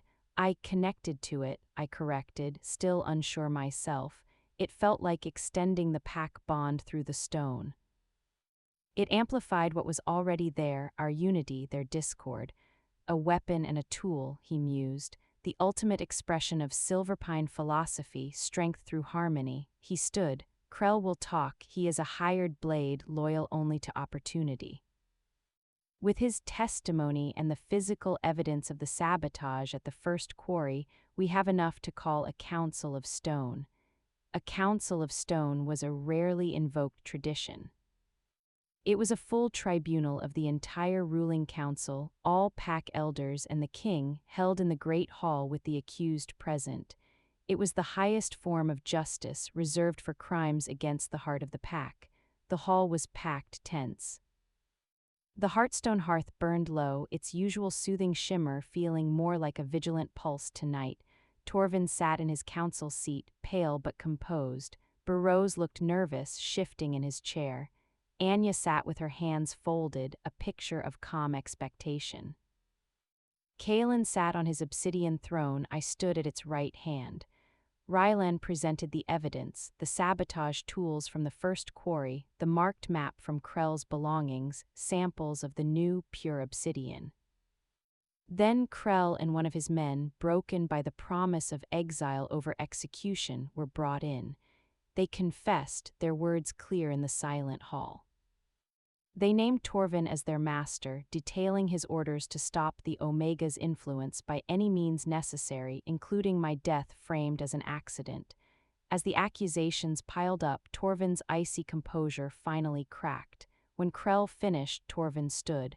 "Lies," he proclaimed, his voice ringing with desperate conviction. The word of captured criminals, tortured and coerced by the king's men to eliminate a critical voice on his council. This is a purge. Kaelen seeks to create a kingdom of weaklings led by the nose by this sorceress. He pointed a shaking finger at me. She bewitched the hall, she clouded your minds with pretty lights and feelings. She uses ancient, forbidden arts to manipulate the pack bond itself. I acted not as a traitor, but as a patriot, trying to save Frostfall from this insidious poison. His words were dangerous because they played on the deepest, oldest fears of Omega witchcraft, of lost Alpha dominance. I saw doubt flicker on some elder faces. Kaelen stood, his power filled the hall, a tangible force that made Torvin take a step back. "You speak of poison, Torvin. Your grandfather was Vorlin's shadow hand. You inherited not just his seat, but his treason. The ledgers in the archive show Vorlin conspired with the House of Thorn to exterminate the Silverpine line. You sought to finish the job. Not out of patriotism, but out of a craven fear that the true, harmonious strength they represented would render your philosophy of fear and dominance obsolete." He nodded to me. I stepped forward, my heart hammering against my ribs. I held up the old ledger Anya and I had found. This is the trade record, obsidian from Frostfall sold by Vorlin's agent to fund the Thorn army that burned the Silverpine Grove. The payment was a future consideration, the Thorn army's support for Vorlin's own territorial ambitions. The purge was never about forbidden magic. It was a political assassination of a competing ideal funded by this very kingdom. I looked at Torvin. "You weren't protecting Frostfall from me, counselor. You were protecting your family's secret. The secret that your legacy and the legacy you champion is built on a foundation of betrayal and murder." The revelation was a bomb. Murmurs of shock and anger rippled through the hall. The doubt on the elders' faces turned to disgust. Torvin was isolated, the truth stripping him bare. His eyes darted around, finding no support, only condemnation. The hearth glow seemed to intensify, pressing down on him, amplifying the collective judgment. "You have no proof that I knew," he began, but Kaelen cut him off. "You knew. Your actions prove it, the sabotage, the attempted assassination. You are the rot left by Vorlin's shadow, and tonight we cut it out." The verdict was swift and unanimous. Torvin was stripped of his title, his assets forfeit to the crown. For treason and attempted murder, the sentence was exile, a fate worse than death for an alpha of his standing, to be cast out, packless, into the endless winter. As guards led a broken Torvin away, Kaelen addressed the silent hall. "Let this be an end. An end to shadows, to secrets that poison our roots. The Silverpine legacy is not one of darkness, but of light, of connection. It is the legacy we choose to embrace. From this day, the Heartstone Hearth is not just a symbol. It is our covenant. We are Frostfall.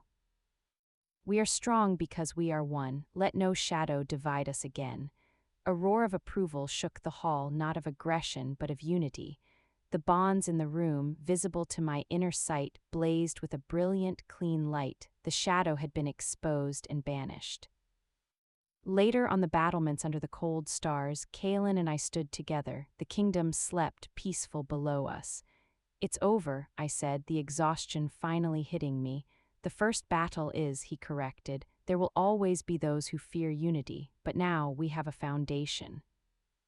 A true one, he looked at me. You were magnificent. You didn't just defend yourself, you defended the truth of who we are. I smiled, leaning against the cold stone. The shame was a distant memory. In its place was a weary, hard-won peace. I was Rose of Silverpine, Hearth Keeper of Frostfall. The last Omega was hidden no more, she was home, and her kingdom, raised with her by the giant Alpha King, stood strong under the moon, its heart finally beating true. With Torvin's exile, Frostfall did not simply return to normal. A silence descended, but it was the fertile silence of tilled earth after a storm, ready for new growth. The shadow of the old regime had been lifted, and in the clear light that followed, the work of true building began. And with it came a new, profound weight upon my shoulders. I was no longer just the reclaimed heir or the hearth keeper. I was, in the eyes of the pack, the living bridge between a shrouded past and a luminous future. People sought me out not just for blessings by the hearth, but for counsel. A dispute between a blacksmith and a miner over ore quality was brought before me, not the weapon's master. A mother worried about her child's nightmares asked if the hearth's light could soothe them. Young Omegas, once kept quietly in the background, looked at me with wide, hopeful eyes, wondering if their own softer natures had a place in Kaelen's vision. I felt like an imposter all over again.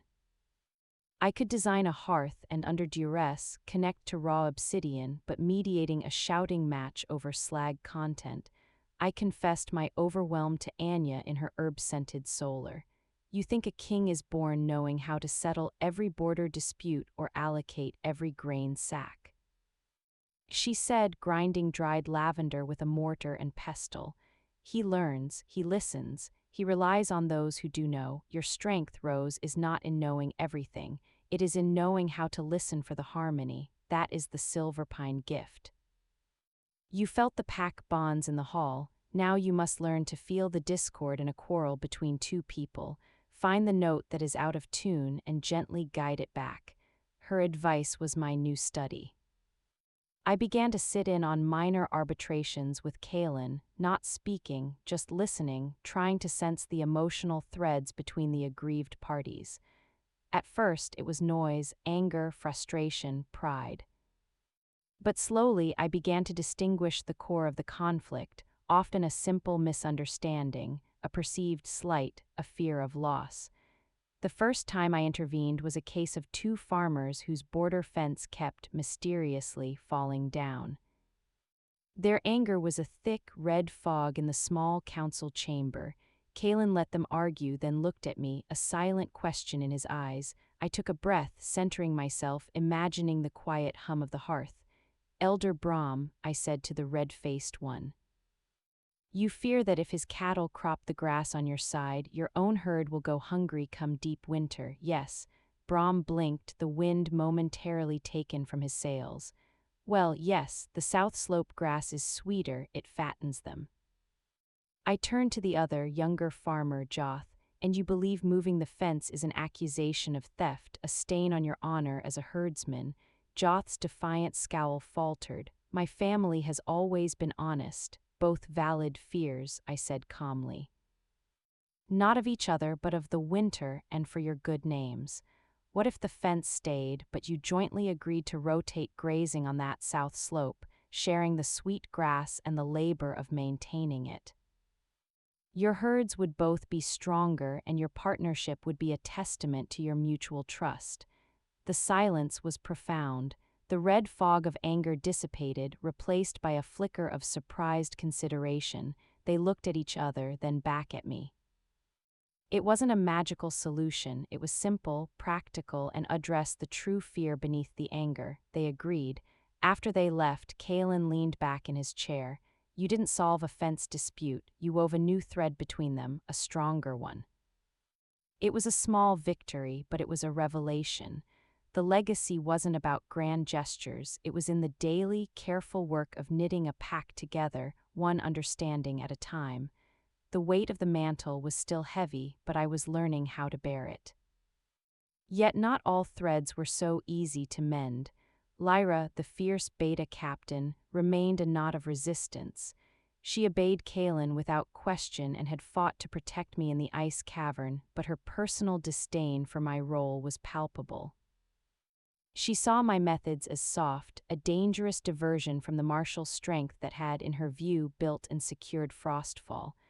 Our clash was inevitable. It came in the training yard. I was passing through, accompanied by Finn, when I saw her drilling a group of young warriors. Her criticism was biting, designed to provoke aggression. One young Omega boy, trying to hold a shield, was trembling under her barrage. "You hold it like you're afraid it'll bite you," Lyra barked. "Strength, pup, or do you want to be the weak link that gets your brothers killed?" The boy's eyes filled with humiliated tears. I felt a spike of protective anger, a flash of memory from my own childhood hiding. Before I could think, I stepped forward. "Captain Lyra," I said, my voice carrying in the sudden quiet, "might I have a moment?" She turned, her scarred brow raised in challenge. "The Hearthkeeper wishes to lecture on combat technique." "On teaching," I said, walking toward the boy. I ignored her, looking at the young Omega. I placed a hand on his shield arm. It was trembling. "What's your name?" "See Cole, my lady. Your fear is of the shield, Cole," I said softly, for him alone. "It's of failing them, isn't it?" I gestured to the other young warriors watching. He nodded, a tear escaping. "That fear is your strength," I said, louder now for Lyra and the others to hear. "It means you care more for your pack than for your own pride. A warrior who fights for others fights harder than one who fights for glory." I adjusted his grip on the shield, not for brute force but for balance. "Don't hold it to hide, hold it to protect. That is a different kind of strength. One Frostfall needs just as much." I stepped back. Cole straightened, his grip firming, his tears gone, replaced by a look of solemn purpose. Lyra watched, her expression unreadable. She dismissed the recruits. When they were gone, she faced me. "You undermine my authority, you coddle weakness." "I differentiate between weakness and a different kind of strength," I countered. "You build fine swords, Lyra, but a kingdom is not just an armory, it is a body. The heart is just as vital as the fist. I am trying to teach the heart to beat strongly so the fist knows what it's protecting." She stared at me for a long moment, the old scar on her brow pale against her flushed skin. She said nothing, simply sheathed her practiced sword and walked away. But it wasn't a retreat. It was a silence that felt, for the first time, thoughtful rather than contemptuous. The mantle was heavy, but with each small act of listening, of understanding, of reframing strength, I felt myself growing stronger beneath it. I was not just bearing the legacy, I was beginning to embody it. Peace, we learned, was not a static condition.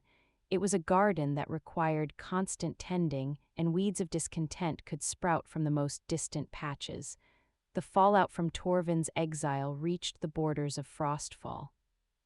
He had not operated in a vacuum. His philosophy of dominance over unity had resonated with certain border lords and allied pack alphas who had thrived under a more chaotic might-makes-right system.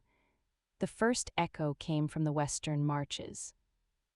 Lord Varin, a grizzled alpha whose loyalty had always been to Vorlin's strength rather than Kaelen's vision, stopped sending his tithes and tariff reports.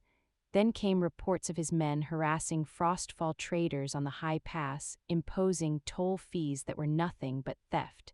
Kaelen summoned his war council. The atmosphere in the strategy room was starkly different from the Great Hall's harmony. Maps were unfurled, troop strengths tallied. Lyra advocated for a swift, overwhelming show of force. "Crush Varin and the other doubters will fall in line. Show them the fist is still here." Others counseled diplomacy, fearing a cascade of rebellions. Kaelen listened, his gaze finally settling on me. I had been invited not as a strategist, but as the keeper of the pack's spirit. "Rose, your thoughts, will a show of force strengthen the bonds of the kingdom or fray them further?" All eyes turned to me. Lyra's were openly skeptical. I studied the map, seeing not just terrain, but the fragile web of loyalties stretched across it. A fist will make Varin bend, I said slowly, but it will also make him and those like him resent. They will become a wound that festers, waiting to reopen. They see unity as submission. We must show them it is empowerment. An idea, audacious and risky, formed. What if we don't send an army? What if we send an envoy? He'll see it as weakness, Lyra snapped. Or, I countered, he'll see it as such overwhelming confidence in our unity that we don't need to send an army. We send a delegation, not to threaten but to listen, to understand his grievances. To offer the benefits of true integration into Frostfall, protected trade, shared resources, a voice in the council. And if he takes the envoy hostage, or worse, Anya asked, concerned. Then he reveals himself as nothing but a brigand, and even his own people will turn against him, Kaelen finished, understanding dawning, and our subsequent action is justified in all eyes. He looked at me, a spark of challenge in his eyes. Who would you send? My heart thumped against my ribs. Me. The room erupted. Lyra was on her feet. Absolutely not. It's a suicide mission. Even Anya looked horrified. Rose, the risk. It has to be me, I said, my voice rising above the din. I am the symbol of what he fears and despises, the new Frostfall. If I can stand before him, unprotected by an army, and speak of unity and walk away unharmed, it proves our way is not weak. It is unassailable. If he harms me, he proves his philosophy is one of fear and savagery, and the entire kingdom will rally to avenge not just an Omega, but the heart of its covenant. The logic was cold and terrifying.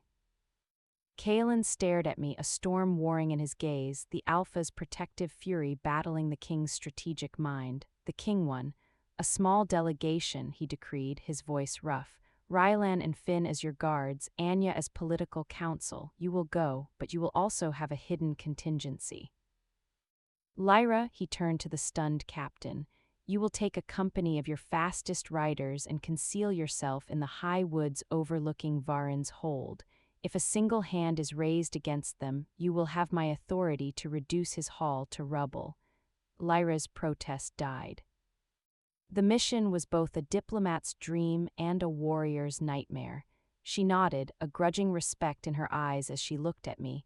I had not just proposed a plan, I had volunteered for its point of greatest danger. The journey to the western marches was tense. The landscape grew wilder, the people more guarded. Varin's hold was a stark, functional fortress of sharp angles, nothing like the integrated majesty of Frostfall. We were admitted, our weapons taken, and led into a drafty hall where Varin waited, surrounded by his hardened warriors. He was as grizzled as his reputation, his eyes like flint. So, he boomed, not offering seats. Kaelen sends his pet Omega to do his talking. Has the great Alpha King lost his voice? I felt Finn tense beside me. I stepped forward, ignoring the insult. King Kaelen's voice is heard in the prosperity and peace of his realm, Lord Varin. He sent me because I represent the part of that peace you seem to misunderstand. I spoke not of submission, but of strength in numbers, of the security of open trade routes, of the innovation flowing from Frostfall's archives that could improve his crop yields. I spoke of the Heartstone Hearth not as witchcraft, but as a tool for morale, for keeping warriors sharp and families steadfast. I offered him a seat on a new regional council, a real voice, not just a tithe obligation. He listened, his expression unchanging. When I finished, he snorted. Pretty words, but the world is won by strength. Is it? I asked quietly. What has your strength when you hear? A lonely hold on a windy pass, constantly watching your back, taxing traders who will soon find other routes. Frostfall's strength is different. It's the strength of a well-forged chain. Each link is strong, and together they are unbreakable. You can be a proud, solitary link that eventually snaps, or you can be part of the chain that lifts an entire kingdom. I saw a flicker in the eyes of some of his men. They were tired of isolation, of scarcity. Varin saw it too. His flinty eyes bore into mine, looking for fear, for deceit. He saw only a calm certainty that unnerved him more than any show of force. "You have nerve, girl," he grunted finally. "I'll give you that. Take your pretty chain and go. I'll consider your words, and I'll cease the tolls for now." It was not surrender, it was a ceasefire, a crack in the door. It was enough. We rode back to Frostfall, the hidden company of riders emerging to escort us home. Lyra met my eyes and gave a single, sharp nod. It was the highest praise I would ever receive from her. The echo from the border had not been silenced with a sword, but met with a steadfast word and an unwavering example. The news of the successful, peaceful envoy spread. Other border lords, watching, began to send more conciliatory messages. The kingdom's bonds, tested, did not fray, they tightened. Success with Varin did not mean universal peace, but it established a precedent. Frostfall's influence began to shift from something enforced to something offered, and therefore more desirable. My days became a whirlwind of delicate, intricate work, the weaving Anya had spoken of. I established a formal role for Omegas, not as a separate caste, but as harmony weavers. They were trained, under my and Anya's guidance, in the basic principles of mediation, in understanding pack dynamics, and in the care of the local hearths that began to spring up in village squares and clan halls, smaller versions of the Great One. Their authority was moral, not martial, but in a kingdom learning the value of cohesion, it became profound. I also began to work with the warriors, not to soften them, but to deepen their purpose. With Kaelen's blessing, I would speak to training cadres. I didn't talk of battle tactics. I talked of what they protected, the laughter of children by a safe hearth, the wisdom of elders in a peaceful archive, the promise of a future built rather than constantly defended. I taught them simple breathing exercises to find calm before a fight, to sharpen focus, not just rage. Lyra, now my most stringent critic-turned-collaborator, helped implement these practices, grumbling that they, oddly enough, seemed to work. The most profound weaving, however, was with Kaelen himself. Our relationship had settled into a partnership of immense trust and unspoken depth. We spent hours in his solar or walking the battlements, discussing everything from grain storage to the philosophical underpinnings of leadership. He was the anchor of unwavering strength and practical rule. I was the compass pointing toward unity and holistic health. We balanced each other perfectly. One evening, as we reviewed plans for a new irrigation system, he set down his quill and looked at me. "The spring gathering is in a month," he said. "All the allied packs, chieftains, and lords will come to Frostfall. It will be the first true test of what we have built, not just our fortress, but our idea." "What do you intend?" I asked. "I intend," he said, his gaze steady and serious, "to present Frostfall not as a conquered territory, but as a model. And I intend to present you, Rose, not as my ward or my hearth keeper, but as my equal in this endeavor, as my co-regent." The world stopped. Co-regent, it was a title with real, shared power. It was a declaration that would shake the foundations of every traditional alpha-dominated society around us. "Kaelen, the shock, the opposition, will be immense," he finished, "but it is the truth of what we are. This kingdom was raised with you, its heart beats because of you.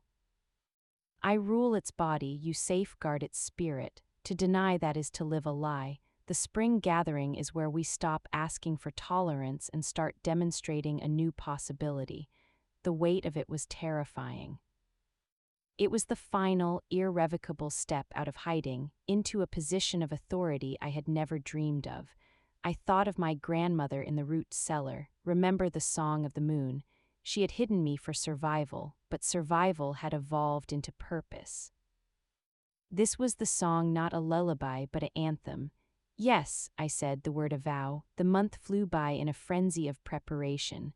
Frostfall was polished, repaired, and adorned not for war, but for welcome. The great hall was prepared to host hundreds. The Heartstone Hearth was cleaned and its stones blessed by the now-respected Omega weavers. The day of the gathering arrived. The fortress swelled with a cacophony of scents, colors, and dialects. Proud alphas, curious betas, cautious omegas from a dozen different packs filled the courtyards. I saw skepticism, curiosity, and open hostility in their faces. The formal assembly was held in the great hall. Kaelen sat upon his obsidian throne. I stood beside it as usual. He welcomed them, speaking of shared prosperity and lasting peace.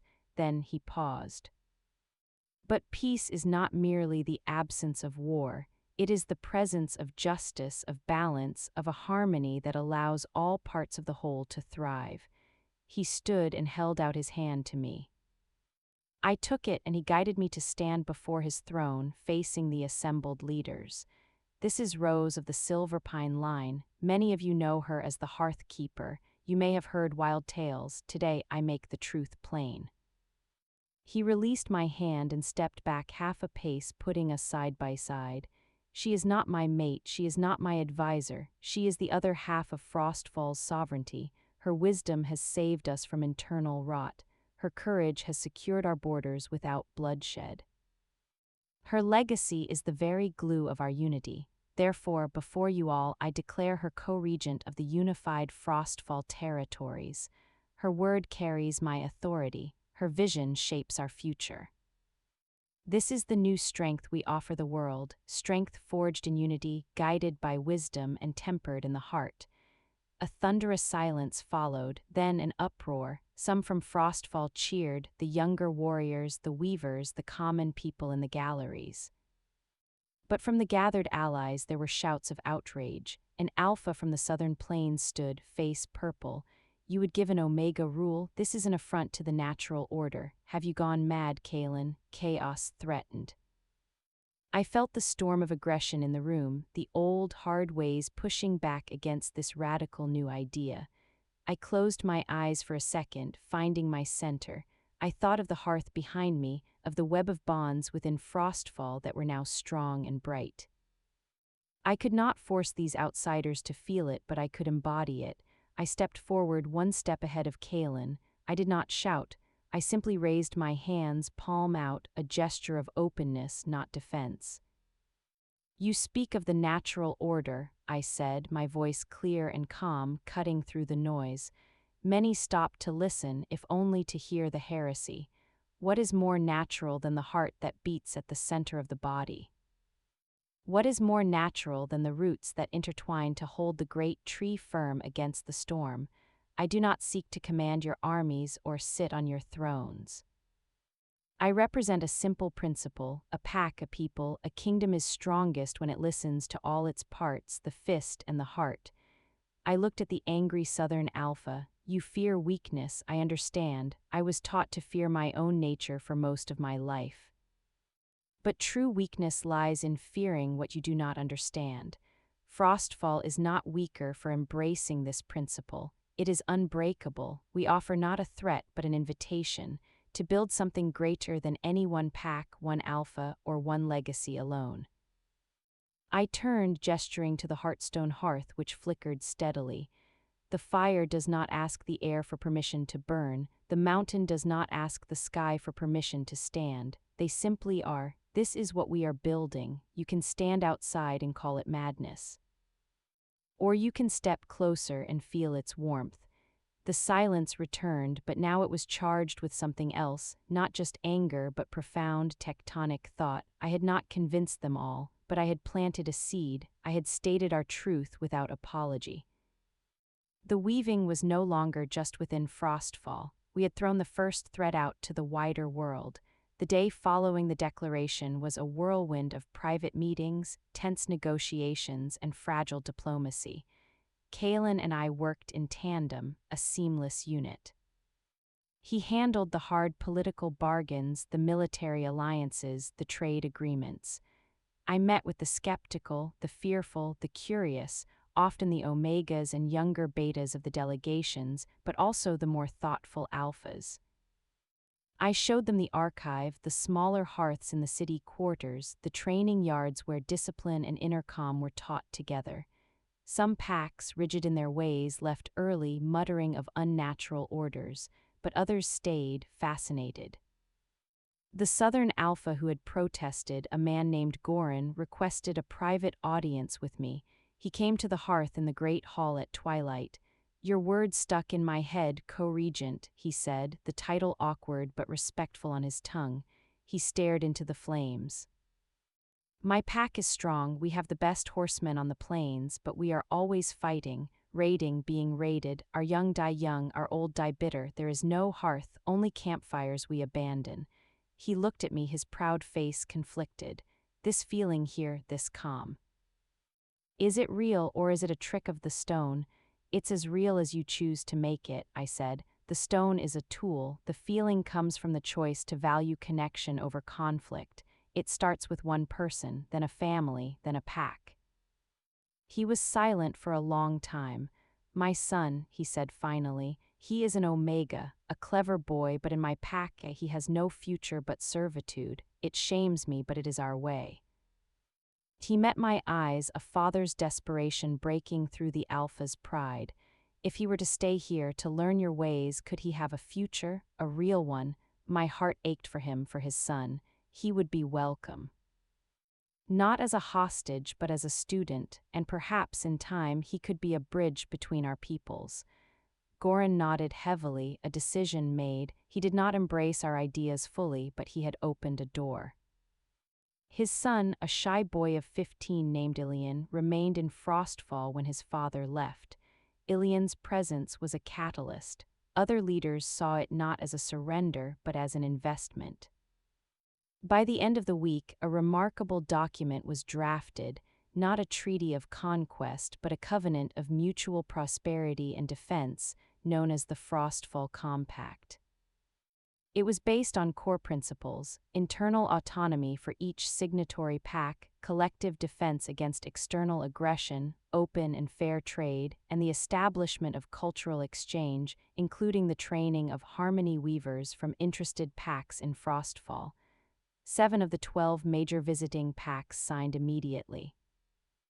3 more asked for time to consult their people. Only 2 refused outright. It was a staggering victory. It created a federation with Frostfall and its revolutionary dual leadership at its inspirational center, not its dictatorial head. The night after the signing ceremony, a great feast was held. The great hall was filled with a buzz of different languages and laughter. I watched from the dais, Kaelen beside me. He leaned close, his voice for me alone. "Look at what you have built, Rose, from a hidden Omega in the ruins to the architect of this." He gestured to the hall, to the compact scroll resting on a velvet pillow beside the throne. "We built," I said, smiling up at him. "You had the strength to raise the kingdom, I just helped give it a soul." "A soul is everything," he said, his stormy eyes soft. "Without it, a kingdom is just a pile of stones waiting to crumble." As the feast reached its peak, a messenger, covered in road dust, pushed his way to the dais. He knelt, handing a sealed scroll to Rylan, who passed it to Kaelen. The king broke the seal, his eyes scanning the lines. His expression, so relaxed a moment ago, turned to granite. He handed the scroll to me. It was from Lyra, who had been tracking the remnants of Torvin's network. "My king, Co-Regent," it read. "Torvin did not go quietly into exile. He has gathered the outcasts, the mercenaries, and the 2 packs who refused the compact. They are rallying in the Deadfalls, a day's march south. Their numbers are significant. They speak not of simple rebellion, but of a crusade to cleanse the land of the Omega's blight. They march for Frostfall. Estimate 3 days until they reach the outer passes.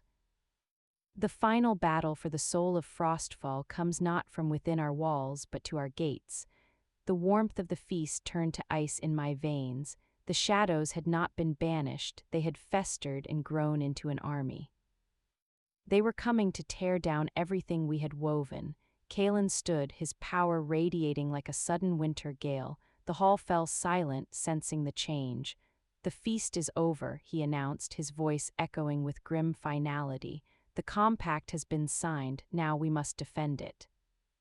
Frostfall is threatened, all who call it ally prepare. The war we hope to avoid is at our door." He looked at me, and in his gaze I saw no doubt, only a fierce, protective resolve. Ready the hearth, Co-Regent. We will need its light in the dark to come. The weaving was done, now it was time to see if the tapestry we had created could withstand the storm. The 3 days were a frantic, ordered rush. Frostfall transformed from a place of festival to a fortress ready for siege. The signing pacts honored the compact, their warriors integrating with Frostfall's defenses under Lyra's expert command. The mood was not of panic, but of grim determination. They were not just defending a king or a territory, they were defending an idea. My place was not on the walls with a sword. My battlefield was the great hall and the spirits of our people. I ordered the Heartstone Hearth kept burning day and night. I moved among the families sheltering within the keep, calming children, reassuring elders. I worked with the Omega weavers to create stations of calm throughout the citadel, small versions of the hearth's influence to combat the creeping fear. Kaelen was a whirlwind of strategy, but he checked on me every few hours, a silent, anchoring presence. The night before the enemy was due to arrive, he found me in the archive, looking not at battle maps but at the old Silverpine journal with the grove schematic. Seeking tactical advice from trees, he asked, his attempt at lightness falling flat. Seeking perspective, I said, tracing the drawing. They built for growth, for community. Torvin comes only to destroy. He has no vision for what comes after, only hatred for what is. Hatred is a powerful fuel, Kaelen said, leaning against a shelf, but it burns out quickly. Our cause has the deeper fire. Will it be enough? The question hung in the dusty air. It has to be, he said simply. Then he added softer, whatever happens tomorrow, Rose, know that finding you was the most important thing I have ever done. You made me not just a king, but a builder. You made Frostfall a home. Before I could respond, he was gone, back to his command. Dawn on the 3rd day came with a gray, slighty rain. From the high battlements we saw them, a dark, ragged mass moving through the pass below like a bloodstain spreading on stone. Torvin's crusade. Banners of the 2 rogue packs flew alongside makeshift standards bearing the crossed-out symbol of an Omega. The sight sent a chill deeper than the rain through me. They did not immediately attack. They arrayed themselves just outside arrow range. Torvin, aged and ragged but burning with fervent hatred, rode forward with a contingent. Kaelen, his voice, amplified by the terrain, echoed up to the walls. Send out the sorceress. Send out the abomination that has poisoned your mind and your kingdom. Give her to us for justice, and this can end without further bloodshed. Continue to harbor her, and we will scour your fortress clean. A roar of anger went up from our defenders. Kaelen stepped onto the parapet, a giant figure against the gray sky. There is no justice in your hate, Torvin, he thundered back. Only the emptiness of a soul that knows nothing but taking. You are offered nothing here but a lesson. Turn back, this is your only warning. Torvin spat on the ground and wheeled his horse around. The battle horns of the enemy blared. The siege began. It was a brutal, grinding affair. They had no sophisticated engines, but they had numbers and fanaticism. They threw themselves at the gates, scaled ladders against the walls. Our defenders, fighting for their home and their future, met them with disciplined fury. The Omega weavers moved behind the lines, not healing wounds with magic, but staunching panic, helping the wounded stay calm, singing steadying songs that carried on the bitter wind. I was in the great hall, the heart of our defense. The doors were barred, but the sounds of battle, the clash of steel, the shouts, the screams, filtered in like a horrific symphony. I stood by the hearth, my hands on the obsidian heartstone, pouring every ounce of my will, my love for Frostfall, my hope into the stone. I envisioned the silvery web of bonds, not just in this hall, but stretching to every defender on the walls. I pushed feelings of courage, of solidarity, of unwavering purpose through that connection. I could not see the battle, but I could feel it through the bonds, flares of fear that were soothed, spikes of pain that were met with resilience. The steady, strong pulse of Kaelen's presence, a beacon of unyielding strength at the main gate. Hours passed. The reports that reached the hall were dire but holding. Our lines were thin but unbroken. Then a runner, bloodied and gasping, burst in. The postern gate in the lower cliffs betrayed. There inside, a score of them, maybe more, fighting towards the great hall. Cold dread washed over me. They were coming for the heart, for me. Finn and the hall guard drew their weapons, forming a wall between me and the main doors. I heard fighting now in the antechambers, getting closer. The great oak doors shuddered under a heavy impact, then another. With a splintering crash they burst inward. Torvin stood there, flanked by a dozen brutish warriors. He looked manic, triumphant. His eyes found me by the hearth. There she is. The witch at her cauldron, finish it. His men charged. Finn and our guard met them. The hall became a chaos of clashing steel. I was defenseless, my back to the hearth. I kept my hands on the stone, pouring out not calm now, but a desperate, focused plea for help, for strength, for my pack. Torvin broke through the melee, striding toward me, a dagger in his hand. This ends now with your blood on this cursed stone. As he raised the dagger, a deafening roar shook the hall. Kaelen, armor splattered with gore, filled the shattered doorway. He had felt the breach through our bond, through the hearth. He crossed the distance in 3 great strides. Torvin turned, but too late. Kaelen's sword was not in his hand. He simply grabbed Torvin by the throat and lifted him off the ground, slamming him against the stone wall beside the hearth. The dagger clattered to the floor. You touch nothing of this place, Kaelen growled, his voice the sound of tectonic plates shifting. You understand nothing of its strength. Outside, the sounds of battle were changing. A new horn sounded, our allies completing a flanking maneuver Lyra had devised. The enemy inside the hall, seeing their leader caught, began to surrender. Torvin, choking, his eyes bulging, looked past Kaelen at me at the hearth. In its flickering light, he saw not magic, but the unwavering gaze of the people he had tried to destroy. He saw the future, and he was not in it. Kaelen dropped him, a broken, gasping heap. Take him, he will face a council of all the compact for his crimes. As guards dragged Torvin away, Kaelen turned to me. The fury in his eyes melted into urgent concern. He crossed to me, his hands coming up to frame my face, checking for injury.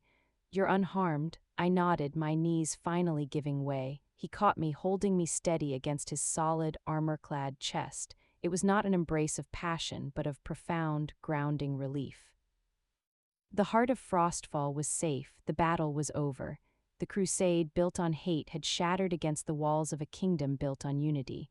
The final shadow was gone. Weeks later, Frostfall stood healed, stronger. The compact was ironclad, tested, and proven. Under a full moon, Kaelen and I stood again before the Heartstone Hearth, now a symbol known throughout the land. The last Omega is hidden no more, Kaelen said, his voice echoing softly in the peaceful hall. No, I agreed, looking out at our people, at the woven tapestry of many packs now part of one great family. She is home, and her kingdom stands. The legacy of Silverpine was no longer a lost song. It was the anthem of a new dawn, sung by the united voices of Frostfall, with the last Omega and the giant Alpha King standing together, its keepers and its heart. Thank you for listening to the complete story of the last Omega and the Alpha King. If you were swept away by the world of Frostfall, please show your support. Give this video a thumbs-up, it truly helps us. Subscribe and click the bell icon so you never miss a new story. We have many more tales of adventure and heart waiting for you. Let us know in the comments below, what was your favorite moment? Should we explore more stories in the Frostfall Compact? Your feedback fuels our next creation, and if you'd like to give an extra boost of support to our creative team, you can also send a super thanks. It helps us continue bringing you stories like this.